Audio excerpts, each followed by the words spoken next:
Hello, welcome back. Good to not see you again, but to know that you're there online. Very happy.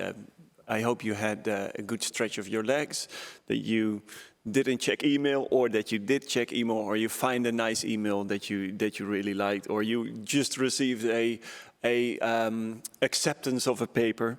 Hopefully that was positive, at least the short break. And I'm also very happy that we continue with the program right now. And I'm also grateful that the next speaker is a dear colleague of mine, Maura Hiney. She's the head of the International Cooperation, Evaluation and Targeted Programs of the Health Research Board in Ireland. She holds a PhD in molecular diagnostics, and is also, and I didn't know that, so I always learn something, that she's also a qualified nurse. Now she's mainly involved in the Health Research Board, where she is the head of this international program, and she's really focusing on research integrity.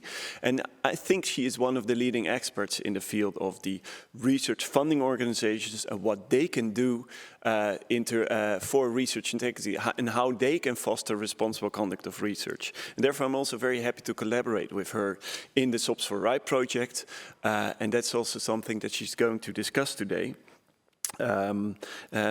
Finally, we just talked about codes, and it's good to highlight that Maura was also involved in the writing and revising the European ALIA code. So that's also good to know. She has multiple talents, and today she's going to talk about developing evidence-based guidelines and SOPs for ensuring research integrity from our SOPs for Right project. So Maura, very welcome, and the floor is yours.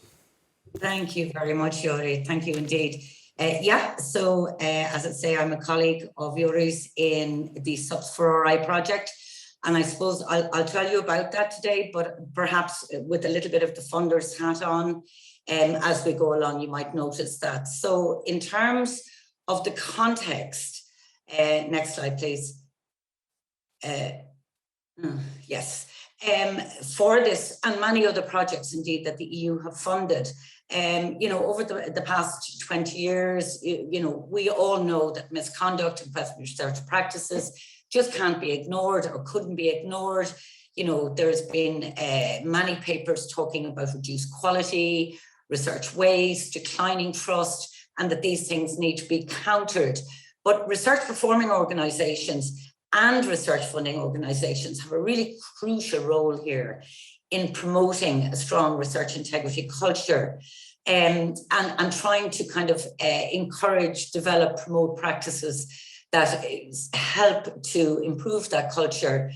So there really is a need to develop, implement, maintain policies and procedures that are tailored to the organization. Next slide. The impacts of that, I mean, look, you've been listening to this for the last 2 days, and I'm sure you all understand it, but just to gather them together, research integrity helps to safeguard the foundations of science. And in particular, it helps to safeguard the kind of the record, the scientific record. But it also is very important that we maintain public confidence in researchers and research evidence, because that is what underpins continued public investment in research. If people don't like what they see or they hear, they will make that known to their public representatives in government, who can then reduce the amount of public investment. So it's really important to keep public confidence, and especially when you give people advice that actually impacts on their lives. That's happened very much during this current pandemic.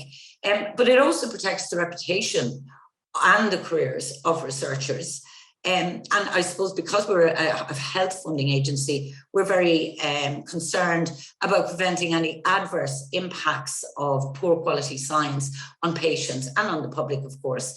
And from a governmental perspective, having good quality science that you can rely on and actually implement, it helps promote economic advancement. And of course, we all want to avoid unavoidable waste. We just, there's no point. There isn't enough money to go around as it is. So we certainly don't want to waste what we have. The funding agencies, next slide, and some of the sort of the big research-driven universities have all sort of come out with reports in 2020. So it was a very productive year for reports on research culture. A number of them, Wellcome in particular, and the UK Research and Innovation Organisation did questionnaires with researchers, so they really were looking at the bottom up, as were LERU, the League of European Research Universities. And what did they kind of find overall in terms of the things that are threats to a positive research culture? Well, I mean, you know, interestingly enough, they sort of all identified that there is sort of risk aversion in the system.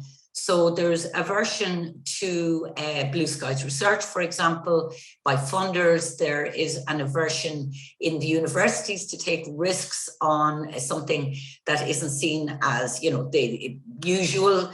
And sometimes even researchers are a little bit afraid to sort of step out there or to speak out sometimes. I think we all understand that increased competition for fewer resources is having a huge impact on research culture, and there's a lot of work being done in this area.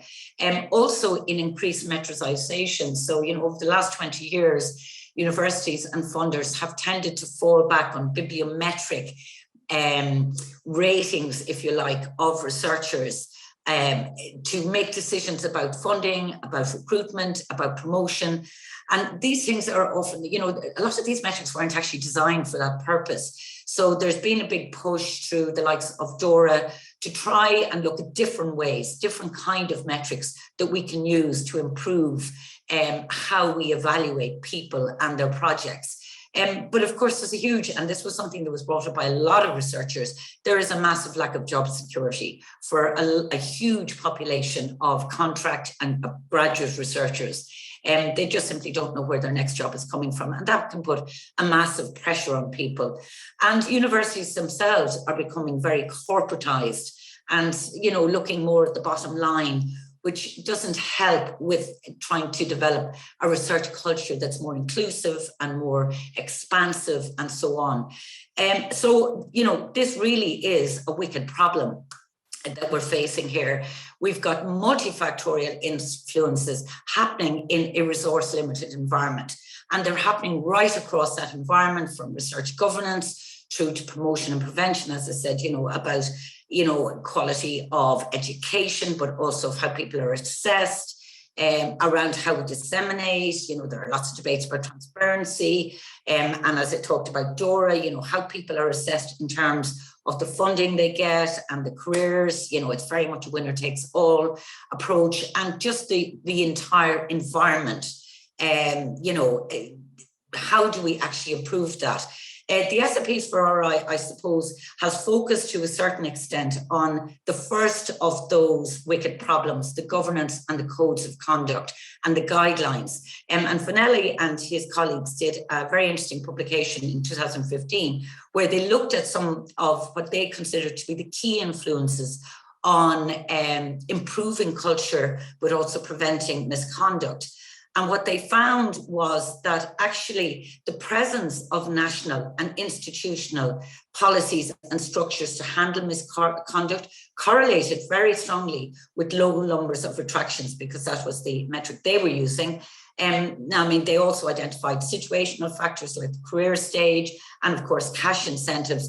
But the presence of strong codes, guidelines, and policies was one of the key things that they really identified.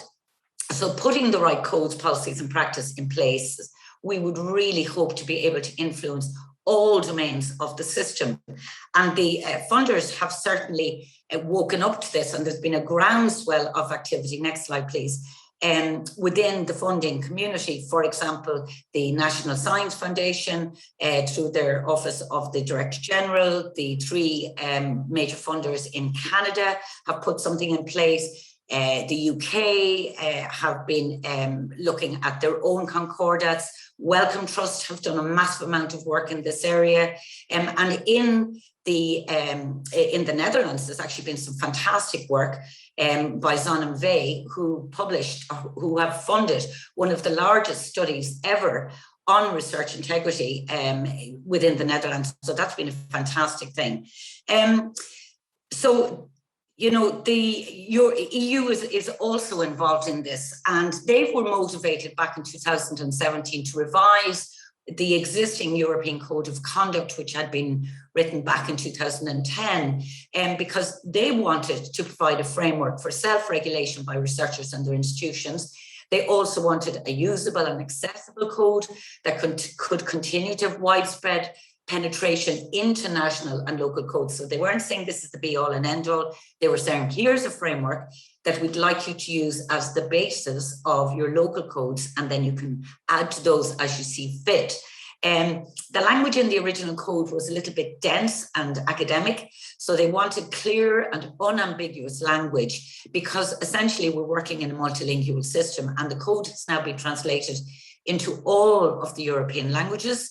It's also been translated into Japanese, into Arabic, into Chinese, into Turkish. So having that very clear language, that very simple language, has really paid dividends. They wanted it to be applicable across a wide range of stakeholders, including industry. And that sort of plurality, I think, that Jeroen was talking about, unfortunately, you know, had to come in there because there were so many different stakeholders. And they wanted it also to be broad enough to apply across disciplines. And they've put the money where their mouth is by making this a requirement in Horizon Europe. Next slide. So in the standard application form, under declarations, we see that the ALIE, European Code of Conduct, is name checked as at the very least being the basis on which you do your research. But I mean, hopefully your national codes will have picked up on that. But interestingly, and this is where this project comes in, they want you to use appropriate procedures, policies, and structures. So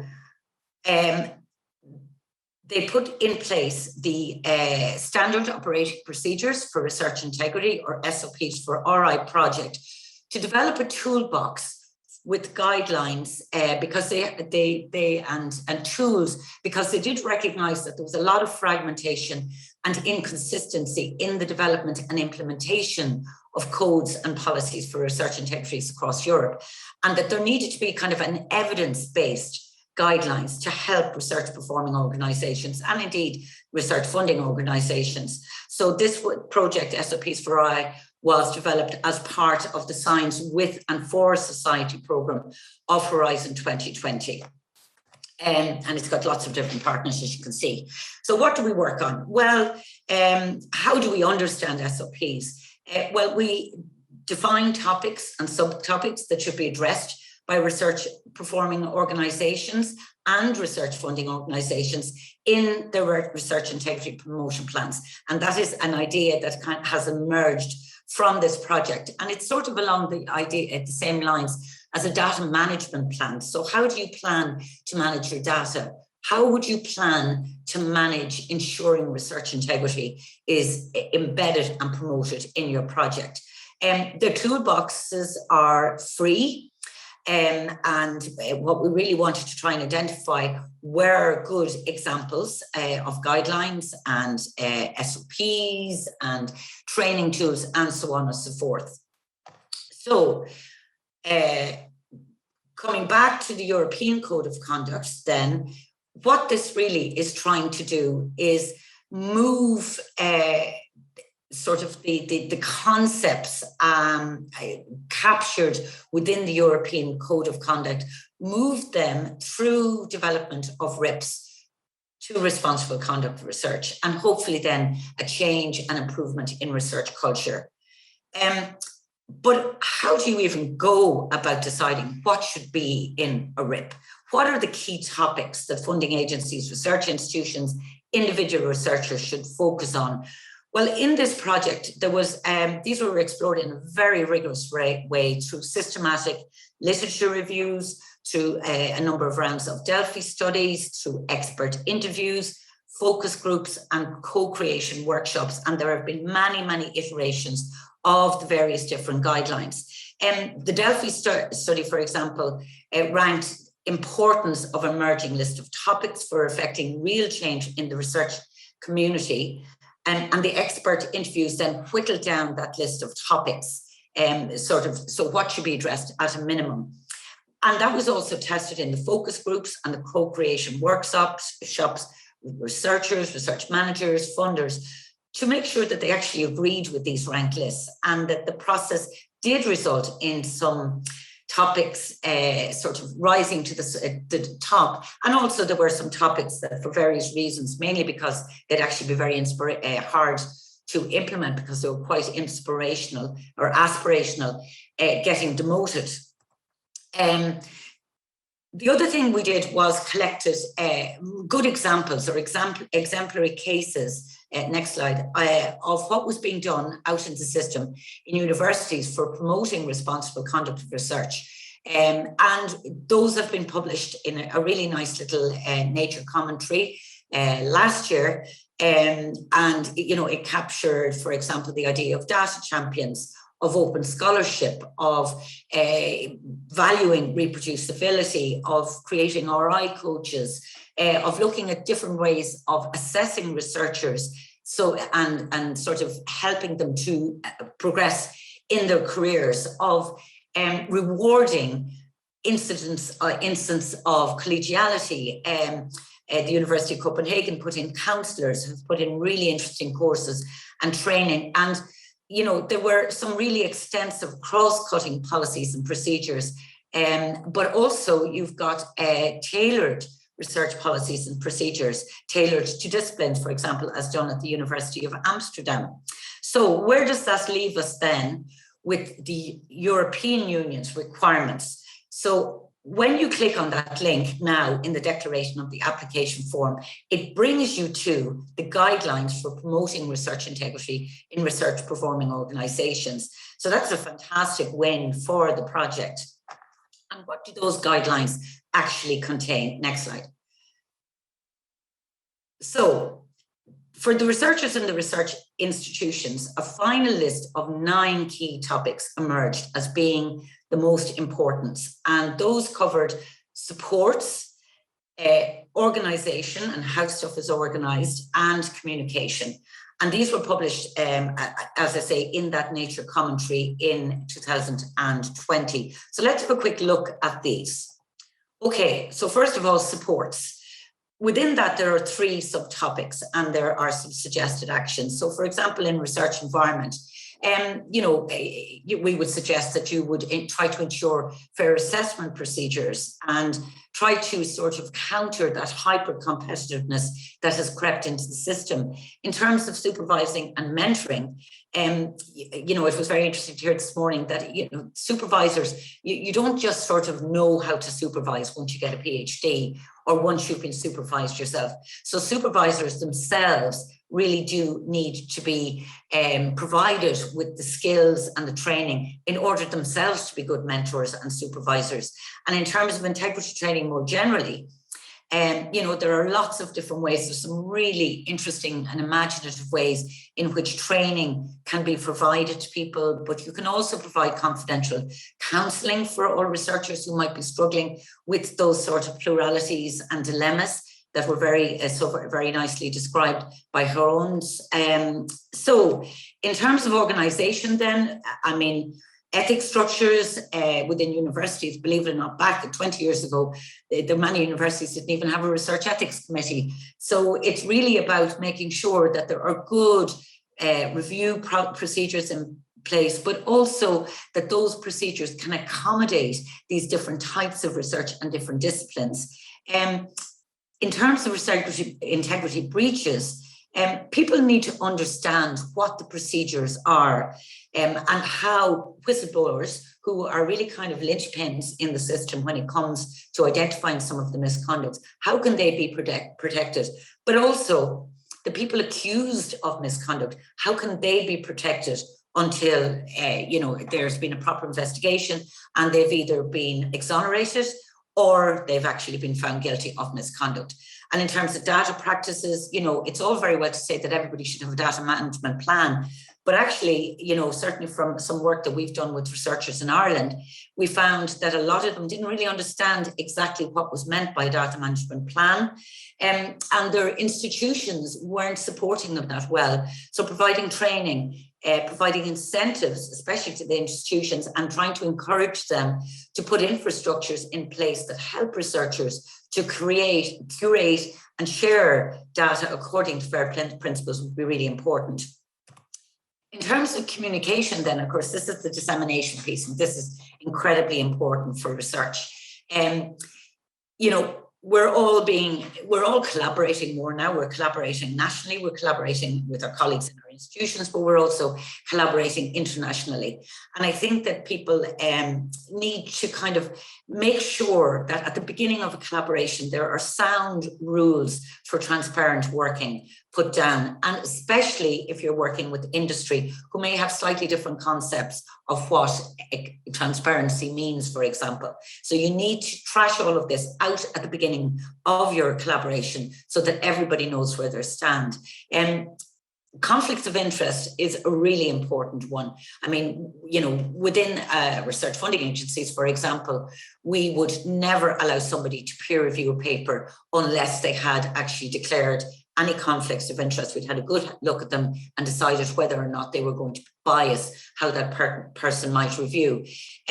So getting people to state their conflicts, and those could be financial conflicts, they could be academic, they could be personal, in research, in review, and in other professional activities, really, really important. And it just needs to be something that becomes a very common part of people's activities. And of course, the whole publication area is really, you know, it's rife, and it's where a lot of the misconduct happens, unfortunately, and a lot of the rows happen, especially in collaborations. So there need to be very clear guidelines, and COPE have put some fantastic guidelines in place around authorship, what constitutes authorship, but also around openness and clarity in public engagement, because we're telling people how they, you know, how they should live their lives, essentially, by the advice that we give in the public arena. So it's very important that people understand their responsibilities in that area. In terms of the research funders, there was a final list of 6 topics identified. Some were things that funders needed to examine in their own funding processes and policies, and others were things that they could do to influence the behaviour of research institutions and researchers. So we'll have a quick look at those. The 2 external, I suppose, outward-facing topics were how researchers could be clear about their expectations of what they thought was compliance with the RI standards. So what policies, what processes did they feel that people should have in place? And then how they can make sure that the people that they fund would be working towards developing a RIP within their own organisation. And the expectations of the research institution RIP really is that it should facilitate and stimulate a healthy research environment, that there should be proper mentoring and supervision, that research ethics structures and research training and high quality dissemination practices should be in place, that people have thought about how to collaborate, how they're managing their data, and hopefully in an open and fair way, and that they've thought about how to deal with breaches of integrity. And so there were also some inward-facing topics, and these were how they should assess funding applications. So, for example, you know, definitely how they would deal with conflicts of interest in doing this, how they would guard against this, how they monitor awards, so, you know, that everybody understands how they're going to be monitored, and that we're, you know, that the funding agencies have much more transparency about this, and then how they might deal with cases of internal breaches of integrity. So what does that all end up looking like when you actually look at the toolboxes in the SOPs for RI? site. So here we have just a kind of a screenshot for the research performing organisations, and as you can see, there's the link to the guidelines, there's the link to that nice paper done in Nature, and then there's also a number of different areas covered with tools, and there are lots of different tools available. And then for the research and funding organisations, this one is a little bit more in development at the moment. But again, we've also put up the guidelines there for them and included tools on how they might actually be able to do this, and some very interesting ideas in there. The toolbox was launched in October 2020, and it will grow throughout the project and hopefully beyond.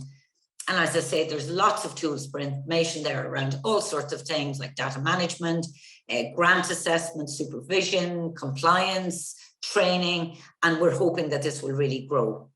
So thank you very much for listening. And, we'd love if you'd follow the development of the toolbox and read more about the project, because I think it's going to be a really interesting project as it develops. I've also included the references that I sort of name-checked in the slides, and I presume that you'll be getting a copy of the slides, so that will be there. So thank you very much indeed.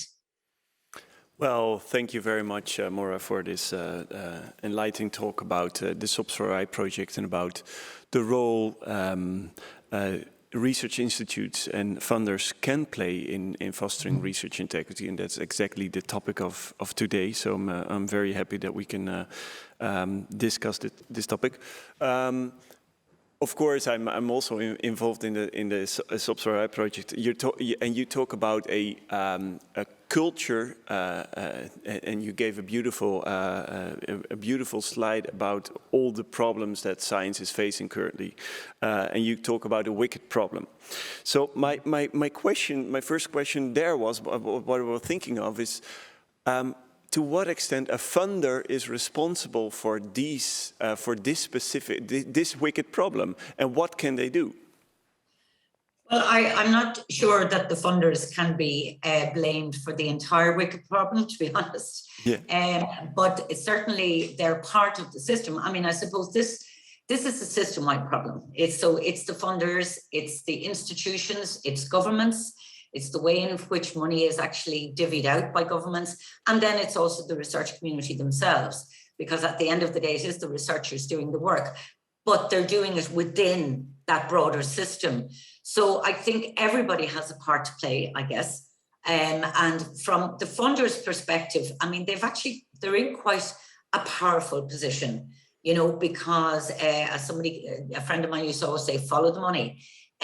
So they have the power through their funding to really drive, certainly at an institutional level, a change in culture in terms of what supports the institution can give to their researchers. So I think there's a massive knock-on effect from the funders' perspective of how they can influence the system. And yes, they have also been part of the problem in that, it's very easy to assess projects from researchers by simply, bean counting, looking at the number of publications, looking at the number of publications in high impact journals, or looking at the citations, et cetera, et cetera. So the funders themselves are really having to change, but that is already starting. And the DORA, based on the San Francisco Declaration, the DORA principles, there's a group of funders from right around the world called the Ensuring Value in Research Funders Forum. And they've been kind of working their way through the DORA principles and figuring out how can research funders actually change their own practices so that they're not bean counting. And if they're not bean counting, if they're valuing other things, well, then hopefully the research institutions who follow the money will look and think, oh, hold on a second. It's actually not all about bibliometrics now. It's much more about, the broader engagement of the research community. We need to support that more in order to get the funding. Yeah. So that's according to you, the funder needs to take up more responsibility also for this part, because of course, research culture is mainly in the research institute, but a funder can have a heavy impact on this culture as well. Yeah, and it has also had, unfortunately, some influences in the past on how that culture has developed by themselves, focusing on bibliometrics. So yeah, I think there's a lot of positive that could come from that. Yeah. Well, thank you. So there's this is a question from Rika Zietlov. And her question is, the requirements for appropriate procedures, policies and structures, as it is written down in Horizon Europe application, is very general, but the link leads to the SOPs for I guidelines. Does the EU see these guidelines as one example, or is there an exception to that all topics covered have to be addressed by respective procedures, or that research integrity promotion plans have to be in place? Yeah, so I think and you will know this very well, Yuri, in funding the SOPs for RI project, I think what the EU Commission were trying to do was really provide some evidence-based guidelines, because there are lots of guidelines out there, and if you ask people why they included certain things, they wouldn't be 100% sure, except that it seemed like a good idea at the time. So I think that what the EU wanted was to start off with a strong evidence base, like what are the really important things that people should be considering, as they think about, research integrity promotion plans, for example, within their own institutions, and how they might go about actually, and I suppose the idea of a research integrity promotion plan is really an inspirational one.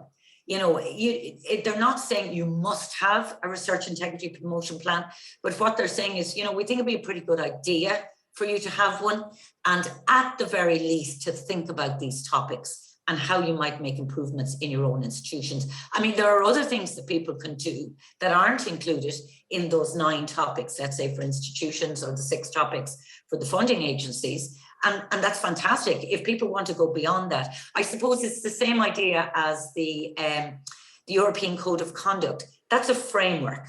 It's, so people need to take that and run with it and work with it in their own context.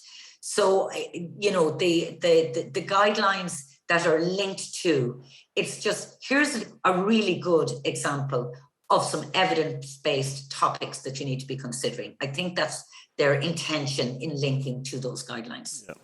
And that's indeed, I think that's well said. I think it is important that a institute has thought of these principles and that has come up with a plan to deal with those 9 topics. So I think that's one. I was also wondering. In the last talk we talked about codes, and I was also wondering, how do funders deal with specific codes and how they deal with, for example, country differences? How do you see that?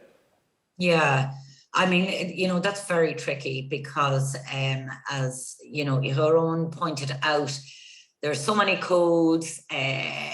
People have taken, even if the national code, let's say, is more or less based on the European code, then, at an institutional level or in professional societies, people have taken that and they've run with it off in a different direction, because from their perspective, there are other things that are important. So that is very tricky.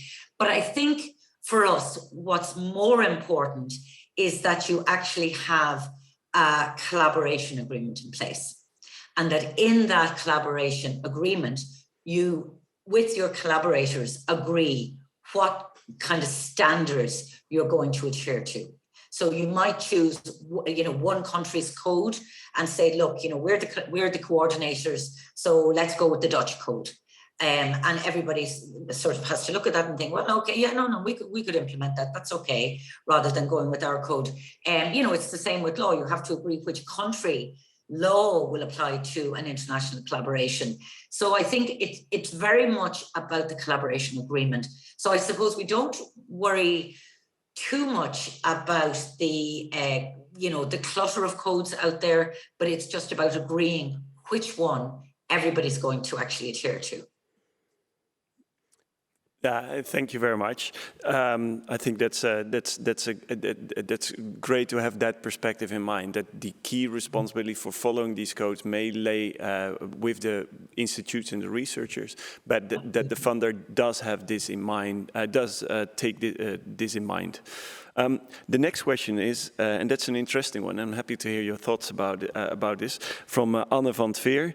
In the Netherlands, there has been some pushback to the new way of rewarding and recognizing that relies less on metrics, in saying that new ways of assessment are more vague, for example, the narrative CV, and therefore more prone to biases and more difficult to do for reviewers. How do you feel about this argument?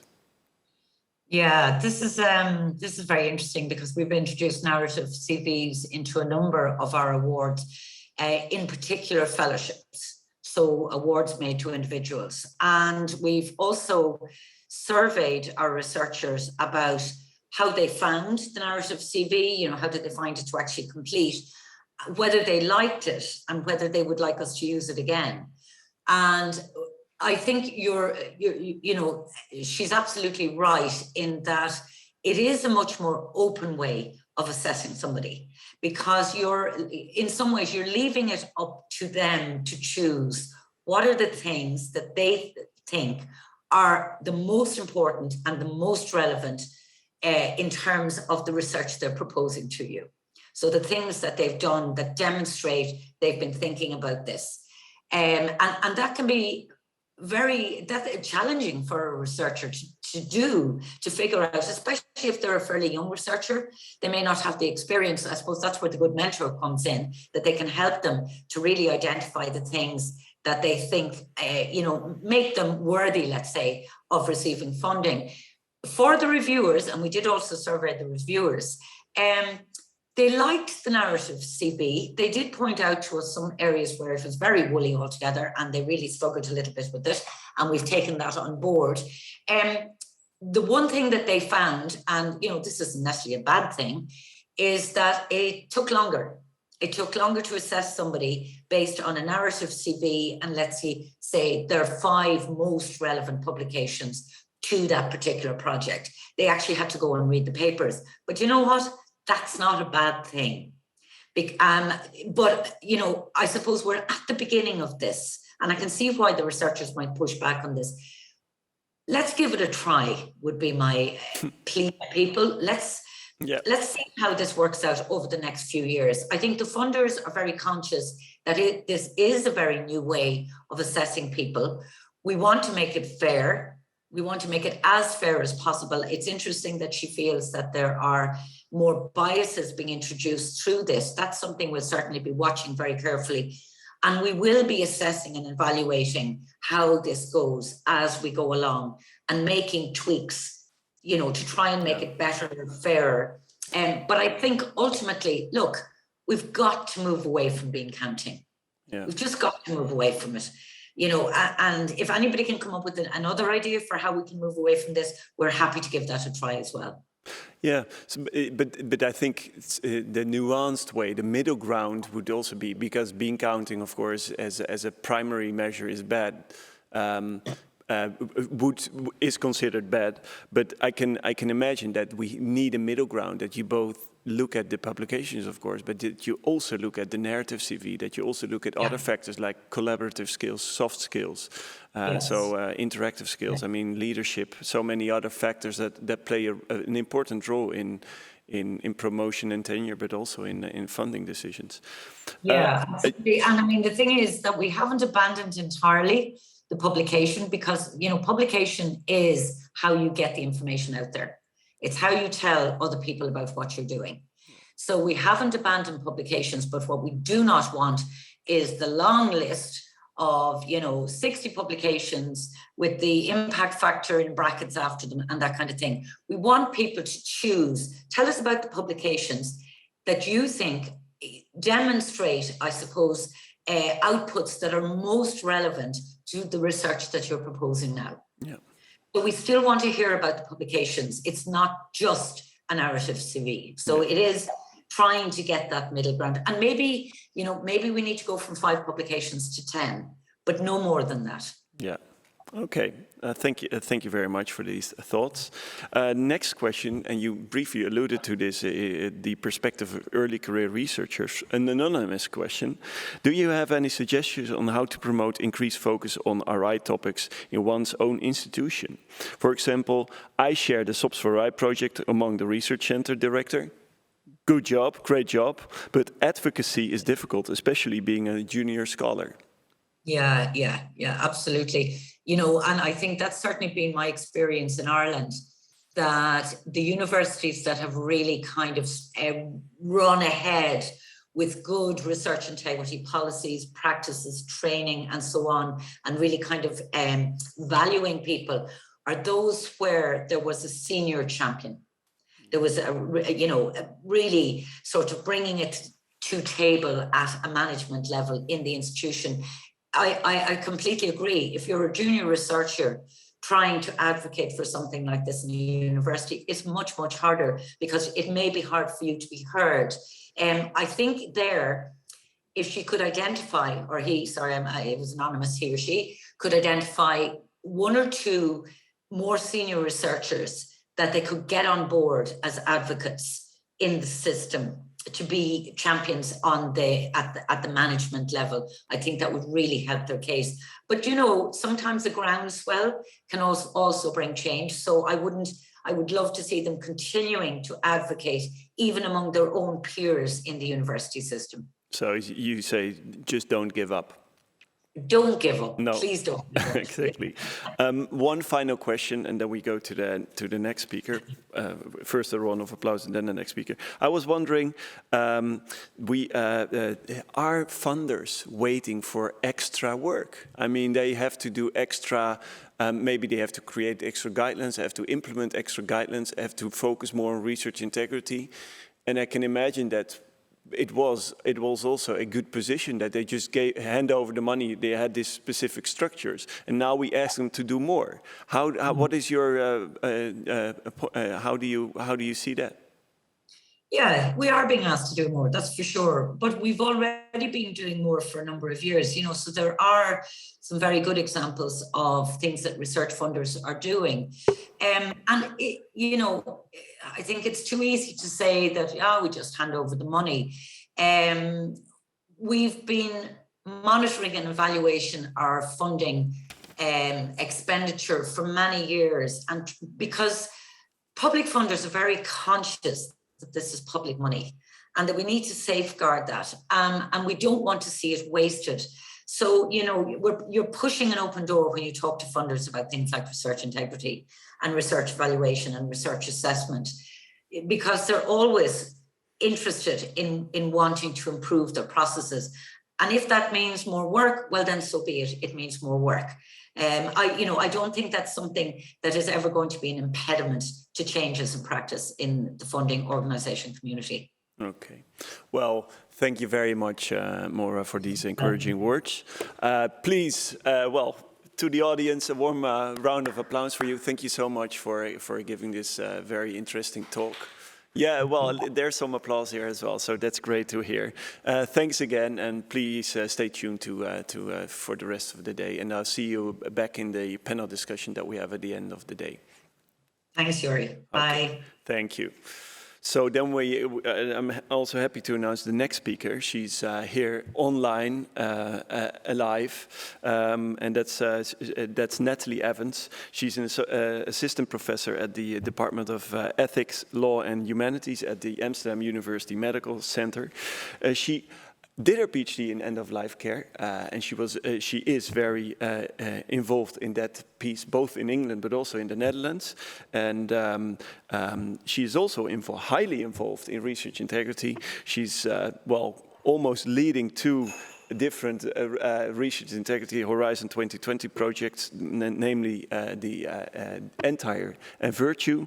And we're going to discuss the results of Entire, namely the Embassy of Good Science.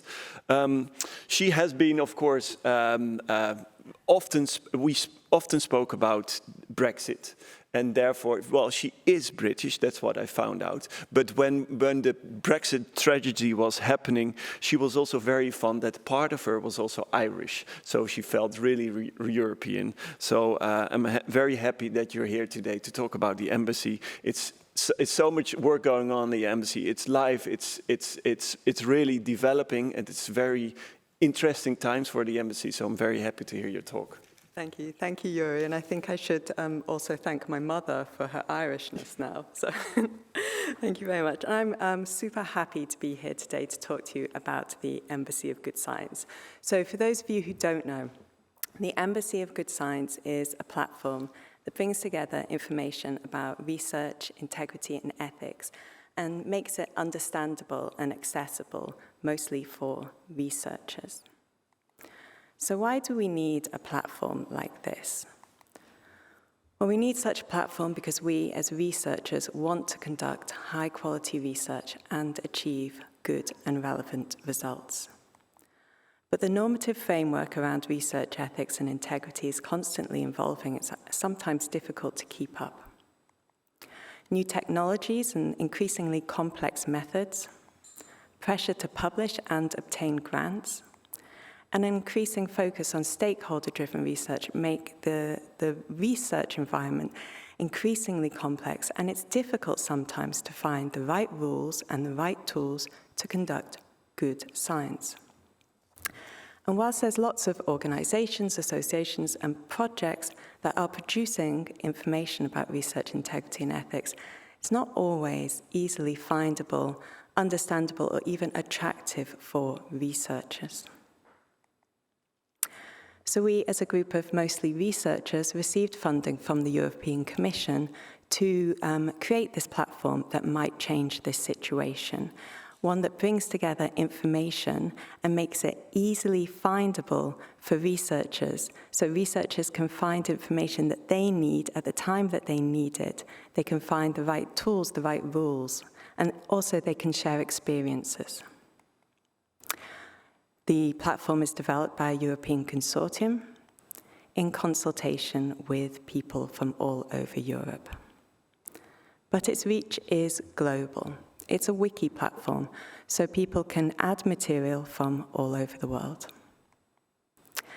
The platform is currently online, but it is still being developed. So today I'm going to take you on a little bit of a whistle-stop tour around the content on the platform and try to show you how it might be useful for your research practice or your teaching practice. So the first content that we have are theme pages. So these are pages that give an overview of a topic in research integrity or ethics. We have almost 200 theme pages on the embassy. So we have a little poll here. If you go to this Mentimeter poll, we're going to come back to the results in just a second. I'm going to go to the next slide and then ask you a question. Okay, so we have an example of one of our theme pages here about insufficiently reported study flaws and limitations, which is something that I think a lot of you will know a lot about. You probably always describe perfectly your limitations in your own articles. So this theme page says a little bit about what the topic is about, why it is important, for whom it is important, and what some good practices are. So let's go to the first poll that I just showed you the Mentimeter number for. So I'd like to ask you a question. In a review of 400 articles published in 2005, what percentage contained any mention of a limitation, caveat, or caution? Okay, I've got some votes here. Oh, some more coming through. 27% is very popular. Some people are quite pessimistic and going for 17%. Some people are quite optimistic. I'll just tell you the answer now. The answer is actually 17%. So some people have to have a look at the theme page. If you want to know more about the subject, you can see on the blue sidebar we link from the theme pages to resources all over the embassy. So you can find guidelines about the topic, so guidelines in this case about how to adequately describe your study limitations. Also cases where people haven't done that properly. And this kind of connectivity means that all over the embassy, the resources that are available are connected to specific topics. If you as a user find that something is missing on the embassy, or you'd like to change something on one of the theme pages, you can do that. You can add a theme or edit a theme quite easily by logging in with your ORCID ID. It's actually one of the most intuitive and, I'd like to say, beautiful wiki platforms in the world. So I just mentioned you can link from the theme pages to resources. We have over 800 resources on the embassy. These resources are categorized as guidelines, cases, or education. So, guidelines. We have, how many guidelines do we have? We have over 100 guidelines, which are either international, national, or institutional, that refer to research integrity and ethics. I'm going to ask you another question now. So how many of the European countries, and I'm going to take 32, or say European Union and associated countries, how many European countries do you think have a national guiding document on research integrity? Let's see what the... Oh, we're getting some votes in. A very, very broad range of answers. Okay. So the answer is actually 24. So not the more pessimistic and most frequently voted 12. Here you can see the difference between the number of countries that had a national guiding document in 2012 and 2020. So you can see the developments quite rapidly.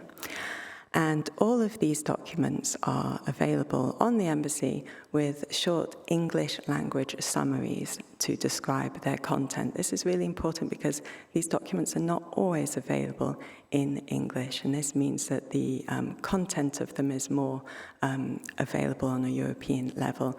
This work was done by KU Leuven. Okay, another question for you.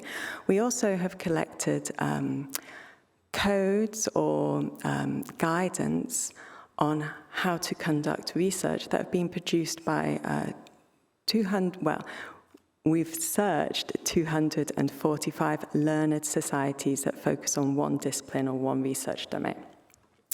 So out of these 245 learned societies, how many do you think have produced any kind of guidance at all for the responsible conduct of research? It's nice to see these votes coming in. Some people think all of these learned societies have produced some kind of guidance. Okay, so the actual answer is 46. So 46 out of 245 learned societies in Europe have produced any guidance on the conduct of research for their members. So I think this really shows that there's a lot of possibilities for progress in the future, that learned societies or within disciplines can further specify research integrity guidance for their own disciplines. As you can see, most of the guidance comes from medical and health sciences at the moment. So all of these guidelines are also available on the embassy with short descriptions about them. And they're tagged so you can easily find the right guidance for your own discipline. Another resource we have on the embassy are cases and scenarios. So we have 400 cases. We have real case descriptions, and these are described and also tagged for research field and year of that the case occurred. They can be really useful for teaching so that you can easily find the sort of cases that you want to describe to your particular target group. And as a consortium, we, in this case, Dublin City University, have produced hypothetical scenarios that can be used for teaching. And they've been written in a way that they pose questions for different stakeholders in the research process. So we did this because one of the main findings from our stakeholder consultation was that you shouldn't just focus on PhD students. In fact, you shouldn't just focus on researchers when you're trying to change a research culture, but all people in the research process. So these hypothetical scenarios can be used with research administrators, research ethics committee members, research integrity officers, and also, of course, researchers. And we also have educational materials. So another question coming up for you. We have over 250 educational materials on the embassy. These have been the result of a review, again by KU Leuven, but also added to by our users. So this graph that you can see comes from the original review from KU Leuven, and they've put all these different freely accessible educational materials on research integrity and ethics on the embassy. They have different formats such as videos, freely available online training, freely available textbooks, etc. But my question is, what is the most frequent topic of these openly available educational resources for research integrity? So the categories were open science, questionable research practices, misconduct. I can't read the last one that I said, so I think you can guess that that's not the right answer. I'll give you the right answer now. It is overwhelmingly intentional misconduct, so FFP. But there are a variety of topics that are addressed in these resources. And you can find them all on the embassy, tagged so that you can find exactly the topic that you're looking for. And they link back to the theme pages as well. So you can get that layered information. You learn more about a topic, then you can find some educational resources to learn even more. Okay, so we don't just collect other people's educational resources, we also have our own freely available training program on the embassy. And this is the Virtue Train the Trainer program. So Virtue is a program that gives trainers the knowledge and skills to conduct a research integrity training from a virtue ethics perspective. This has been designed by Virtue, the Virtue Consortium, which is a co-founder of the embassy. So in the Virtue program, trainers are taught how to foster reflection on the virtues needed to make a good researcher and how to promote understanding of the European Code of Conduct for Research Integrity. The program has an aspirational approach and focuses on what it means to be a good and virtuous researcher. So it's instead of being more compliance-based, it tries to promote reflection on personal attitudes and behaviors.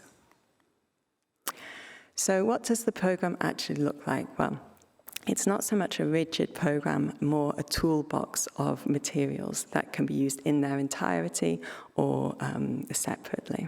So we have online e-learning modules and participatory exercises. And on the embassy, you'll find instruction pages for the participatory exercises. You'll also find the online e-learning modules. These are aim for individual learning and reflection. They give an introduction to the main concepts and principles in research integrity and in virtue ethics. They give an introduction to the European Code of Conduct for Research Integrity, and they're interactive because they have moments that prompt researchers and anyone else taking the course to reflect on their practice, and also short quizzes as well.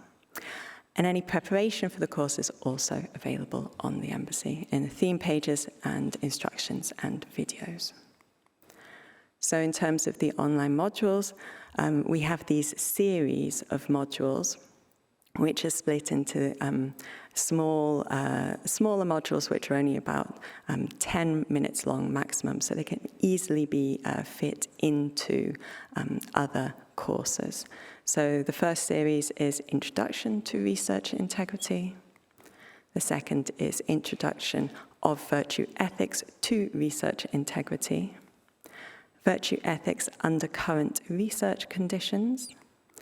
And the new edition, Introduction to Responsible Supervision, Mentoring and Role Modeling. And there's only 2 of these because this is also still in development. Of the participatory exercises, we have these exercises that try to get researchers to reflect on what it means to be a good researcher and what it means to act as a good researcher in specific situations. And they are structured exercises where researchers are led through a structured dialogue. And we have 5 of these that all have slightly different aims: the debate and dialogue exercise, modified Rotterdam dilemma game, self-declaration approach, middle position, and virtues and norms. And I would like to give you, oh, has it started yet? This video started. I'll let the video tell you about the program. Can you hear the video? Trainer program, you learn what it means to be a good and virtuous researcher. And you get tools to teach others how to reflect on dilemmas in research.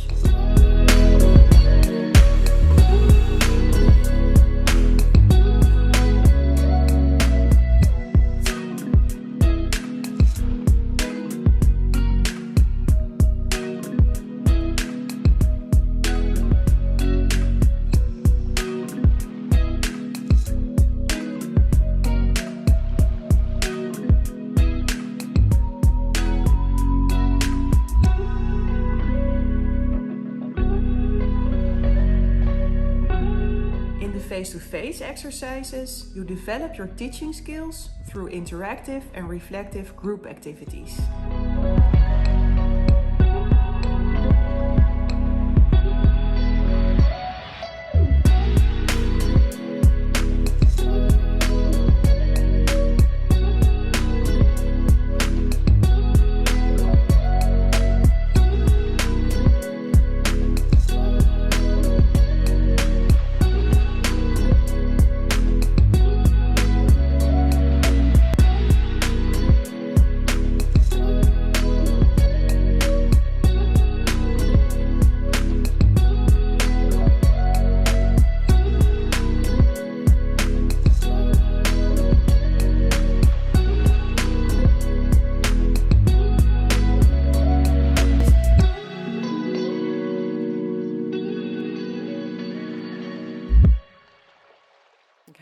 Video started a little bit earlier than I thought, but I really wanted to show it to you because it shows the training guide and how it's presented on the embassy really nicely. So we have trained over 400 people from across Europe, and those who have already been certified, you can find them also listed on the embassy. So if somebody wants a virtue trainer in their area, they can look for one on the embassy. And the last pages that I want to talk to you about are ones that are not live yet. They're currently in development and they will be live mid-September. So these pages are the community pages. The community pages will have dedicated project pages. news from the research integrity and ethics community, and also events from the research integrity and ethics community. So projects will be able to have their own closed discussions for members, but also even do their own stakeholder consultations, for example, using the same discussion functionality. And that can be asynchronous or synchronous. And finally, the embassy is developed iteratively based on feedback from users. So we already have changed many things based on user feedback, but I invite you to give us some feedback. And you can do this with this evaluation button, which is on every page and every section of the embassy. And you can just spend a few minutes or maximum 10 minutes if you really decide to give us lots of feedback and help us improve. And I'll end with our declaration. The video see starting questionable again. scientific practices and external pressures. Safeguarding ethics and integrity in scientific research is more important than ever. Yet, in Europe, there is no central resource containing detailed information on how to perform science responsibly and with integrity. Therefore, we are strongly committed to building a new online platform for the research community. We aim to improve understanding and awareness around good science, not by naming and shaming, but by taking a positive approach that will set a standard for all of us. We are convinced that integrity in research will benefit from a transparent and up-to-date platform. This will inspire current and future generations of researchers. If we as a community don't act to foster good science, who will? The new platform will offer help to anyone seeking support in handling day-to-day research practices and dilemmas. It will provide relevant rules and best practice guidelines, cases and tools for learning and education. The ultimate goal is for the research community itself to actively participate in the platform and take control of it. Together, we will share experiences and insights, deepening understanding and continuously contributing to the development of good science. And that's where you come in.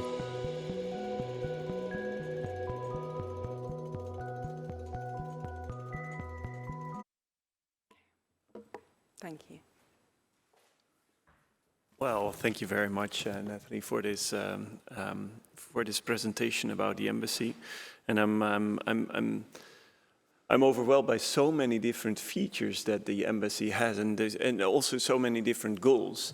And what I also like, this color yellow. We have the color blue from Yves Klein, and it's called the Klein blue. But now I think this is the embassy yellow. We should call it this way, because when I see this color yellow, I always think of the embassy. And I think that's something that, I'm not sure whether that's intentional or not, but it's something that really works that way. It's actually Pathfinder yellow. It's the yellow that you see in airports to kind of point you in the right direction. And that was the thinking behind using it in the embassy.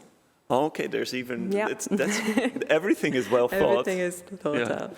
So thank you so much. What I was wondering, we of course we have seen a lot of the embassy already. How do you see the wiki functionality of the embassy? Because that really requires researchers to give input, maybe to improve material, to improve content. How is that how is that development going on?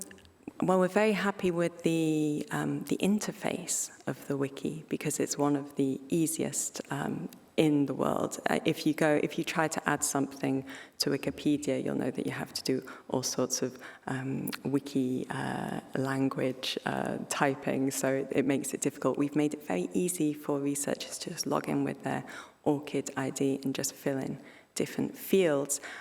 We are seeing increasing additions to the embassy from people who are not in our consortium, but it does grow slowly. So, for example, with Wikipedia, the amount of people who actually make additions versus those who read, it's about like 0.5%, I think. And I think that if we are trying to get the researchers to take over the platform, we really need to have more than 0.5%, to have more sort of concerted efforts to get them to add their own content. And we're doing that with an ambassadors program. So we're going to try to create ambassadors for the embassy, including content ambassadors. Okay, that's also a nice development. So some questions come in. I think this is also an interesting one from Alice. My question, is this platform only available in English, or will translations into other European languages be needed to enhance international and also public accessibility? That's a really, really good question. Thank you, Alice. It's currently only in English due to the fact that we had to do all of these different reviews and collect all of the content, and we concentrated on English and we concentrated on the European area. But people can put any content on the embassy, so we might see other languages going on. We might in the future also add the wiki functionality of different languages as well. We're already doing that for the virtue training. So the virtue training has already been translated into Turkish, it's being translated into German, and we have some other translation activities going on. So those, you will get the virtue training, you'll get completely different virtue guides in different languages. Yeah. So follow up on the virtue training, and it's a question from Paul Sue. Are people based outside of the EU able to participate in the train-the-trainer program? Or do you have to fly into a EU university to attend the participatory exercises? Thank you, Paul. That's a really good question. The project is actually coming to an end. So I did the last training in the summer. So we're not actually training any more trainers from the consortium, but we think virtue will continue in other forms. We did train people from outside Europe, but in a special international training. So we trained people from South Africa, Nigeria, the United States. We have people who were entirely outside of the EU working and living, but we also had people who were living in the EU who were also working in other universities elsewhere as well. So we have trained up some international non-European trainers. And you can find them on the list of certified trainers. Yeah, well, thank you. And then another question from Madi Khalili, more content-related. Why virtue ethics? What is its unique benefits in comparison with other approaches to ethics? Also another really good question. So why virtue ethics? We think that a virtue ethics approach is really important because it relates professional functioning to virtuous behavior. So whilst the virtue ethics might have fallen out of favor in other fields of life, it's really still very appropriate for professional ethics, because it might not be so easy to say what makes a good man or a good woman, but it might be easier to say what makes a good researcher. So we think that virtue ethics is a really important approach. It also develops the moral reasoning of researchers. It allows them to develop their moral sensitivity, to see when research dilemmas are actually moral dilemmas and give them the tools in order to reflect on them. But we're not saying it's the only approach either. We have lots of different educational materials on the embassy, but we think that, yes, we need other approaches to address the research system, the research culture, but we shouldn't neglect the individual level of researchers' behavior. Okay, so you say that you need, for institutional responsibilities, you need also other approaches than virtue ethics. Yeah. Yeah, for sure. Yeah. And that will also be covered on the embassy? There are lots of freely available educational resources that have been collected that are on the embassy that cover all sorts of different approaches. Yeah. Okay. We see it as like part of the toolbox. Yeah. So we have all of these educational resources, and we've developed the virtue ethics approach to research integrity training, which is part of that wider toolbox. I was also wondering, well, and then we look at the future of the embassy, of course, because we know that funding programs, they end, and the embassy is the end product of the entire consortium. Any developments that you can mention? Because I think it's very important that it stays on the air, that people keep on working on it. You need moderators. You need the presence of the embassy worldwide. So what are plans? How do you see that? That's also a very good question. I think at the very beginning of the project, where if you'd asked me that question, I would have said, we're going to have so many users that the users are going to take over the embassy and moderate it and edit themselves. And that is obviously an ideal. But now at the end of the project, we know that the embassy needs some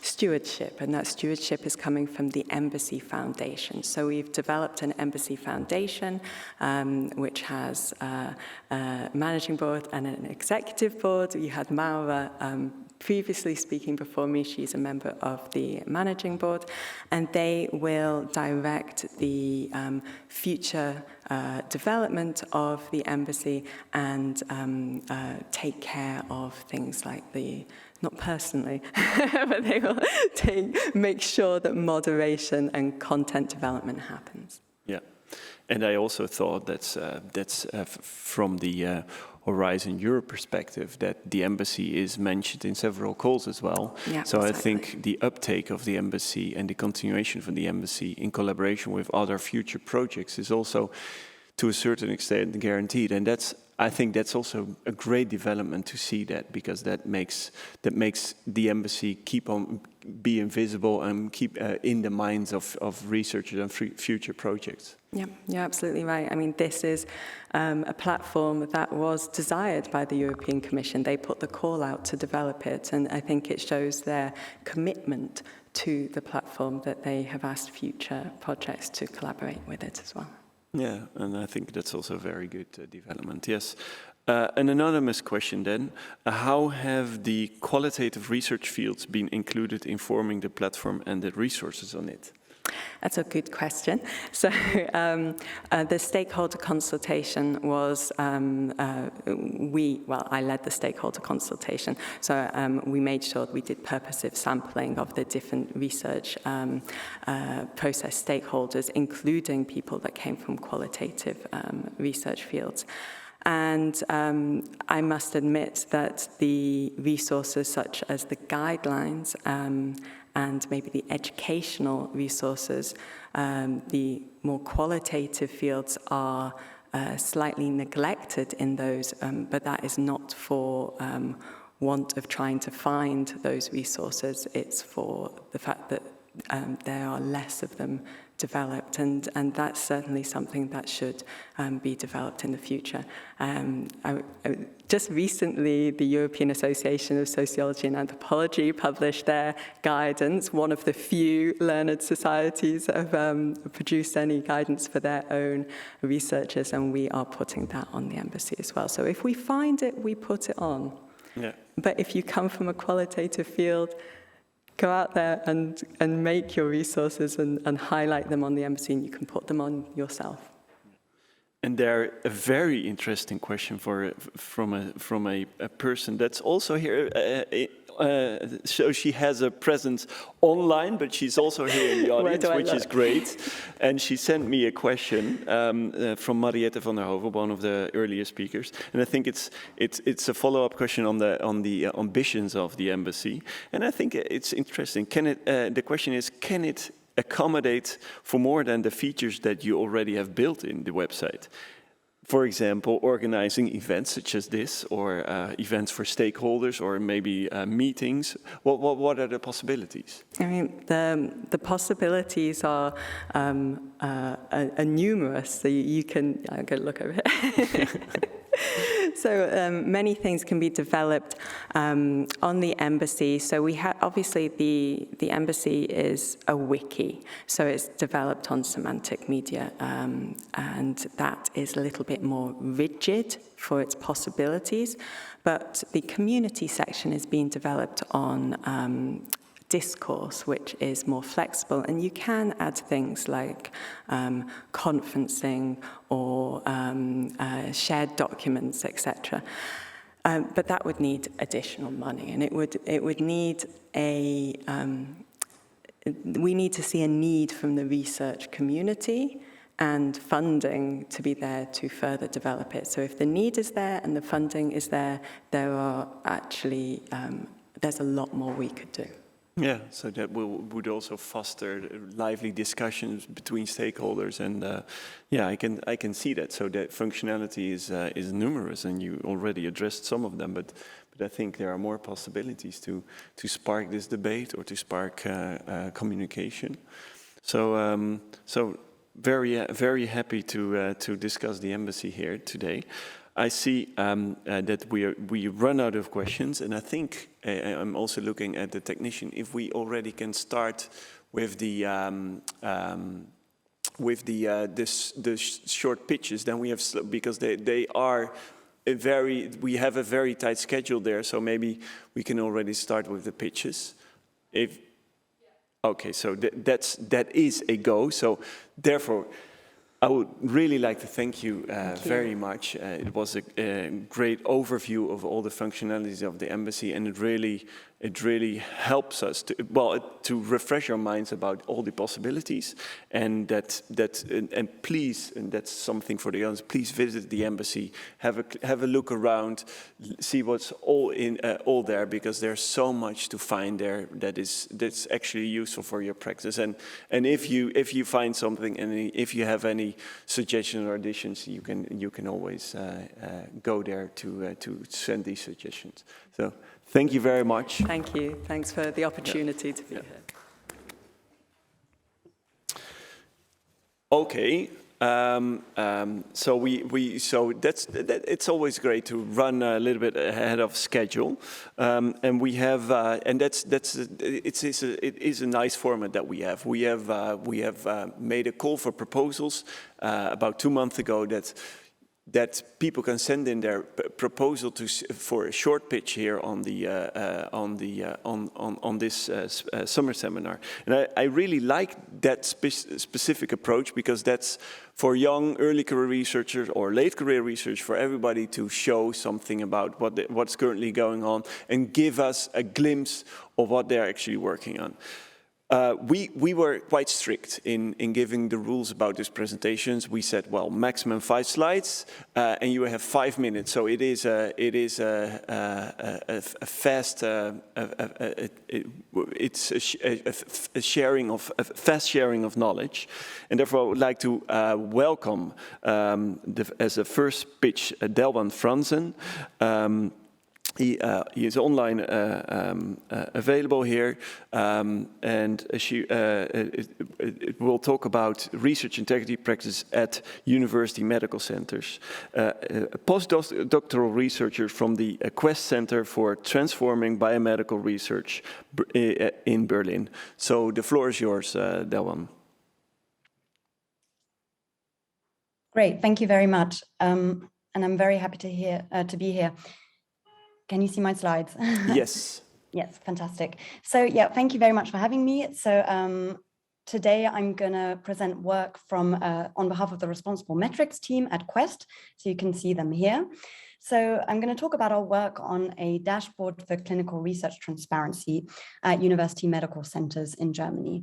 And we hope this can support research institutions to foster responsible research practices. Now, as we know, too often research institutions still emphasize traditional metrics that can drive researchers to focus on quantity instead of quality and novelty instead of reproducibility. And several recent initiatives have brought these issues to the fore. Some examples are depicted here, and there's an increasing recognition for a need for change.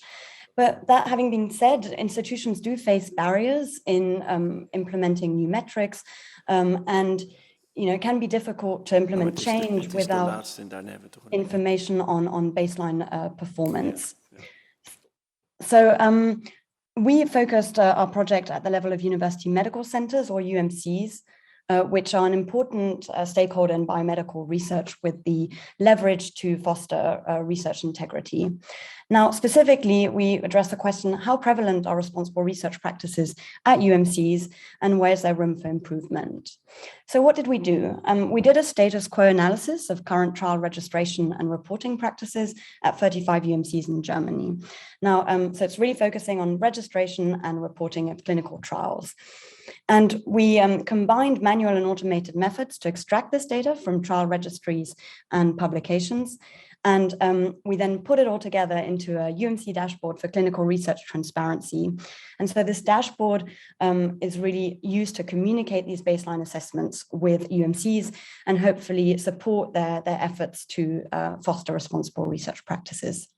Now, the dashboard presents average data across UMCs, but it also gives the option for UMCs to zoom in on data for their own UMC and compare that to the average. And the dashboard was very much shaped by input from different stakeholders. So we talked to experts in research assessment, to research funders, and also UMC leadership. So that was really insightful. So jumping into what this UMC dashboard actually looks like. So as I said, it focuses on clinical research transparency. And there are three overarching sections. So the first is trial registration. So you can see an example of what that looks like here. And we present several metrics, but I'm just going to highlight one for simplicity.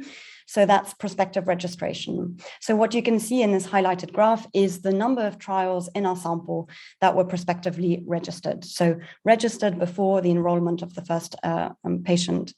And importantly, you can see the evolution of this over time. And so this is just the average data across UMCs.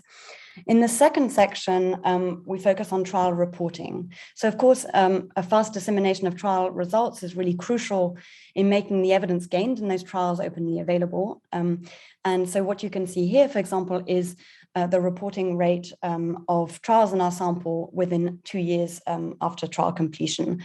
So this is reporting as summary results in the registry or reporting as a journal publication. And again, you can see the evolution over time. And for most of these metrics, this is very much in line with international recommendations. And in the third section, there we focus on open access. And so it's one thing to report results of a clinical trial, but of course, ideally, they should also be openly available to the public.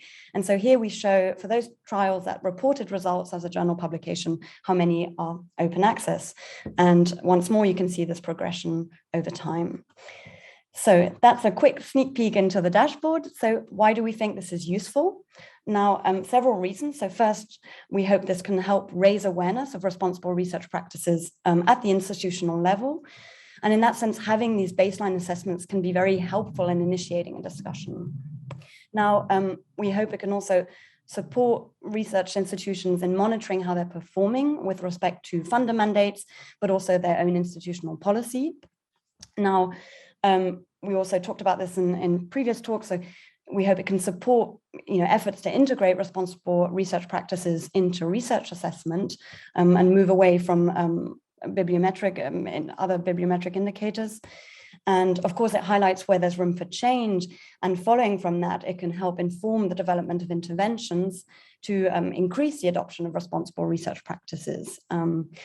And of course, because it shows the evolution over time, it can also allow the impact of these interventions to be evaluated. And finally, we hope this can also make it easier to go from identifying problems to proposing solutions. And so the dashboard could also directly link to resources to help researchers improve. And that's it. And with that, I want to thank you very much for letting me do this pitch and for your attention.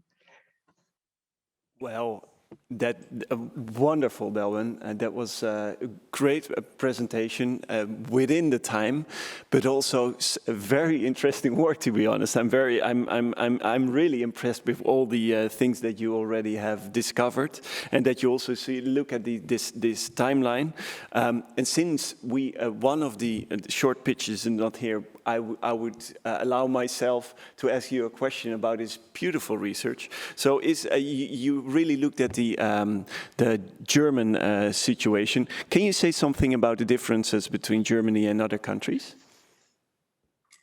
So we currently haven't looked at other countries, but I mean, that would, of course, be something we'd love to do. At the moment, you know, getting the underlying sample that we worked with was really quite resource intensive. There was a lot of like a big manual component, but also an automated component. And we're trying to move as much as possible into more automation. So I think once we do that, it would be amazing to be able to expand that also internationally. Yeah, so it's a great question. Yeah. And you briefly talked about intervention. Any thoughts on this? What do you think that might help, that would improve reporting, for example? Sure. Actually, together with another colleague, we are currently working on a small-scale intervention directly at the Charité, and this is part of a Wellcome Trust-funded project. And we are actually working on specific report cards, essentially, that we could send to researchers to really communicate some of these metrics I presented, and then accompany that with hands-on guidance to really try and support improvement. So that's one of the things we're currently working on. Yeah. Okay, great. So is there something where we can find the results already? Not yet. So we're still refining the dashboard, and we're going to get feedback again from university medical centers in Germany, but hopefully very soon. So I'm very happy to keep in touch and send you all the links as soon as possible. Yeah, please do that. It's very interesting. Thank you so much, Doan. Okay, then we go to the next speaker. That's Martijn van der Meer. He will talk about academic integrity in the context of systemic change. And he's a policy officer of research ethics and academic integrity at the Tilburg School of Humanities and Digital Sciences.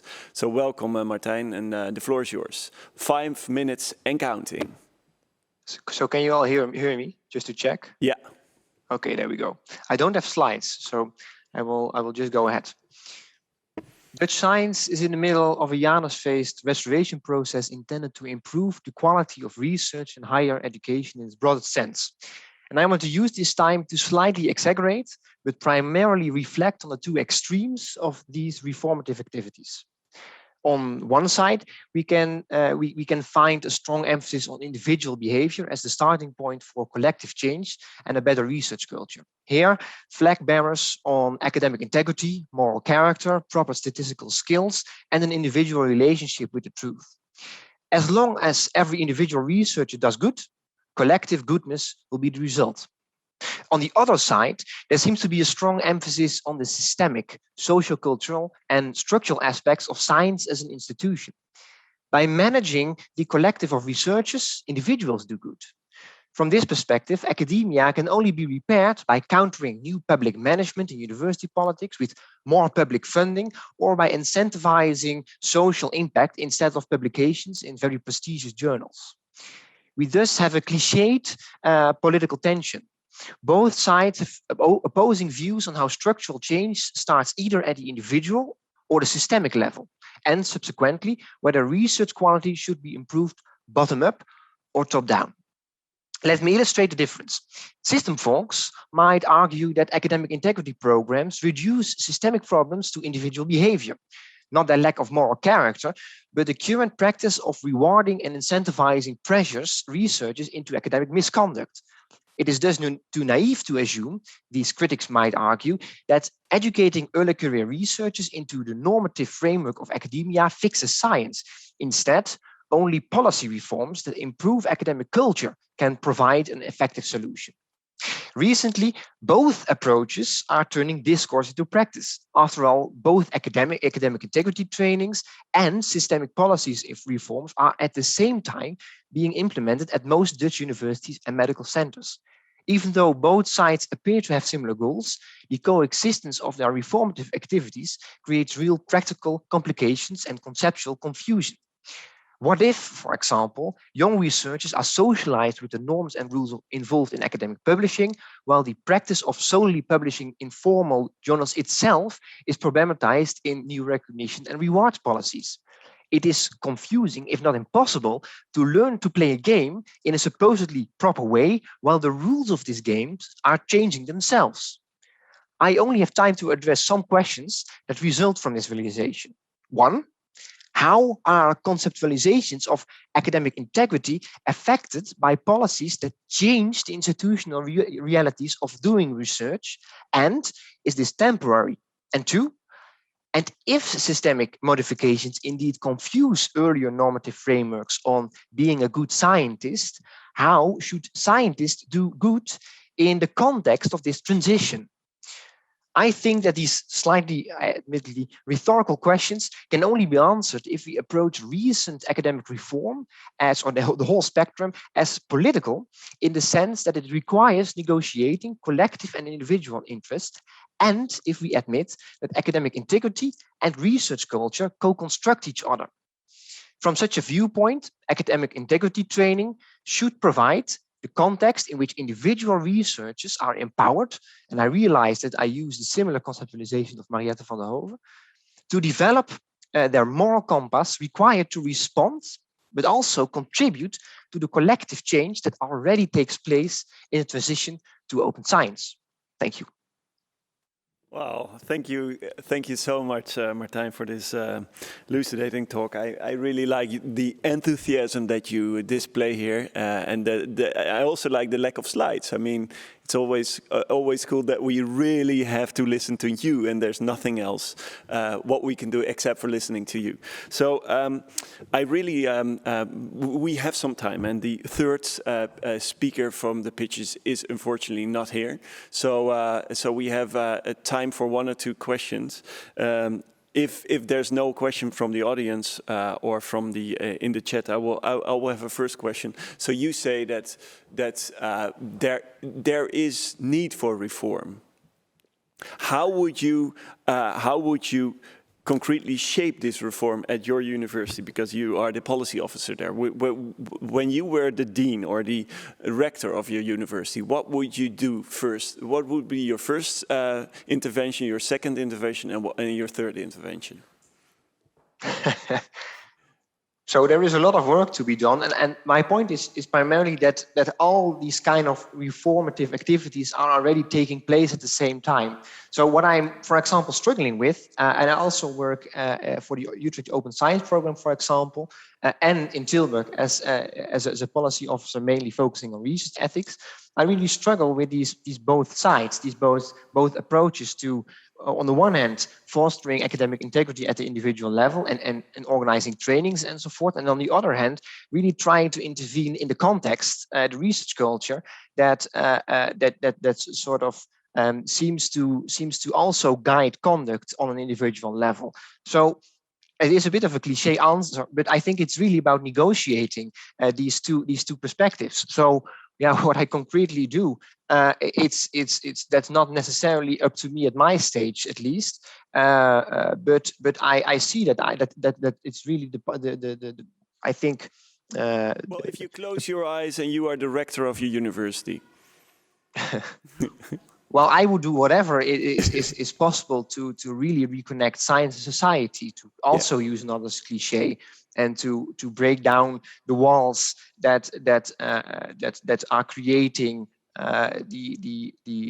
I would say compromising systems of incentives and rewards that prevent this real connection between science and society. So for me, academic integrity and responsible research really has to do with being responsible in the context of specific societies in which you do, for example, research projects. But that's still quite abstract. So, but it's really about hiring procedures on which I don't have an influence again in my where I am at. But that is something indeed I would change immediately, and that is already happening. Yeah. Oh, thank you so much, Martijn. It's a great thought and a great perspective as well. if I look at the audience, no further questions. One thing that I would like to tell Martijn, we're very happy that we are going to address culture, academic culture, research culture, in one of the afternoon talks. So please stay tuned to learn more about culture/climate in research institutes, specifically in Amsterdam. Both Delwyn and Martijn, thank you so much for these 2 talks. That was really great to listen to you guys. Then some logistics. We are approaching the lunch break, so we will be back at 1:30 Central Eastern Summertime. So depending on where you're at the moment, that is within almost 50 minutes. And we start again with the afternoon program sharp at 1:30. And for now, just would like to wish you a very pleasant dinner break. Again, don't check too many emails.